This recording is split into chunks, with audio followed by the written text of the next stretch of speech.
మహబూబ్ నగర్ జిల్లా ఇన్ఛార్జ్ మంత్రివర్యులు వారు దామోదర్ రాజనరసింహ గారు ఒక్కసారి సమీక్ష చేసి ఇంత మంచి ఫ్యాక్టరీని నా నియోజకవర్గంలో కట్టడానికి దామోదర్ రాజనరసింహ గారిని తుమ్మల నాగేశ్వరరావు గారిని విజ్ఞప్తి చేస్తున్నా. ఇది మంచి లాభసాటి వ్యవసాయం. ఇలాంటివి వస్తే, ఇలాంటి పరిశ్రమలు వస్తే మన పిల్లలు చదువుకోవడానికి, మన కుటుంబం బాగుపడడానికి, మనం ఒక మంచి ఇల్లు కట్టుకోవడానికి, మనం మంచి కారు కొనుక్కోవడానికి ఎవరి దగ్గరను పోయి చేయి ఆపాల్సిన అవసరం లేదు. ఇవాళ పెద్దలు సుదర్శన్ రెడ్డి గారు ఉన్నారు.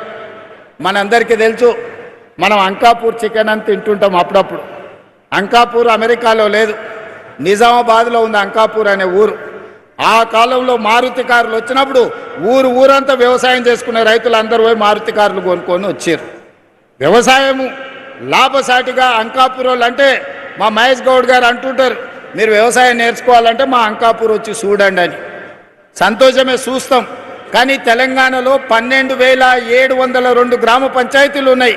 ప్రతి గ్రామ పంచాయతీ ఒక అంకాపూర్ కావాలి. ప్రతి రైతు వ్యవసాయంలో సంపాదించి, వ్యవసాయంలో పంట పండించి కారు కొనుక్కునే స్థాయికి రావాలి.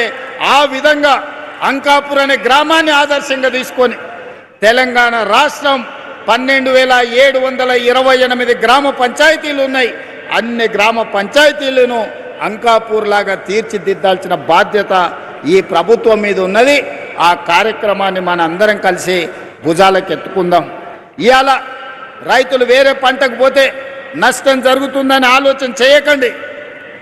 ఇవాళ మిల్లెట్స్ అని, ఆర్గానిక్ ఫుడ్ అని ఈరోజు రకరకాల పండ్లు కూరగాయలు ఎక్కడెక్కడి నుంచో కొనుక్కుంటున్నాం.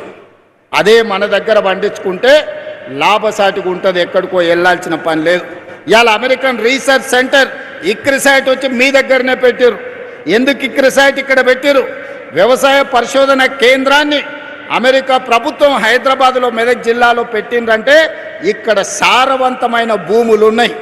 ఈ సారవంతమైన భూములు ఒక్కొక్క జిల్లా ఒక్కొక్క పంటకు ప్రతిదీ, ఒక్కొక్క జిల్లాలో, ఒక జిల్లాలో చెరుకు పండితే, ఒక జిల్లాలో పత్తి పండితే, ఒక జిల్లాలో మిర్చి పండితే, ఒక జిల్లాలో పసుపు పండితే, ఓ జిల్లాలో కందులు పండితే, ఓ జిల్లాలో ఎర్రజొన్నలు పండితే, ఓ జిల్లాలో ద్రాక్ష తోటలు పండుతాయి, ఓ జిల్లాలో టమాటాలు పండితే, ఇంకొక జిల్లాలో వంకాయలు పండుతాయి, దోసకాయలు పండుతాయి, బెండకాయలు పండుతాయి. తెలంగాణ సారవంతమైన భూమి. ఈ సారవంతమైన భూమికి పనిచేసే కష్టపడే రైతు అవసరం ఉంది. ఇవాళ ఫ్యాక్టరీలు, పెద్ద పెద్ద ఉద్యోగాలు, ఐటీ కొలువుల కంటే కూడా 2 ఎకరాల వ్యవసాయంలో అంతకంటే ఎక్కువ సంపాదించడానికి అవకాశం ఉన్నది. అందుకే ప్రభుత్వాలు కూడా వినూత్నంగా ఆలోచన చేయాలి. ప్రభుత్వాలు సాంకేతిక నైపుణ్యాన్ని రైతులకు అందుబాటులోకి తీసుకురావాలి. రైతులకు అవగాహన కల్పించాలి. రైతులకు ఇత్తనాలు ఇవ్వాలి. రైతులు పంట పండించడానికి అవకాశం ఇవ్వాలి.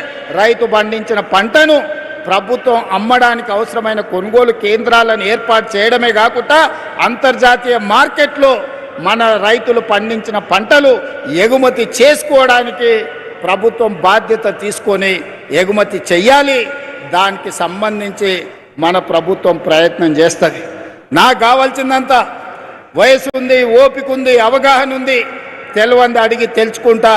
నాకు తెలుసని నేను గొప్పలకు ఓను, తెలియంది ఏమని ఉంటే తెలుసుకుంటా. నేను తెలుసుకున్నది మీతో పంచుకుంటా. నేను మీతో పంచుకున్నది మీరు పంట పండిస్తే తెలంగాణ అద్భుతమైన తెలంగాణ, బంగారు తెలంగాణ అంటే గిదే బంగారు తెలంగాణ.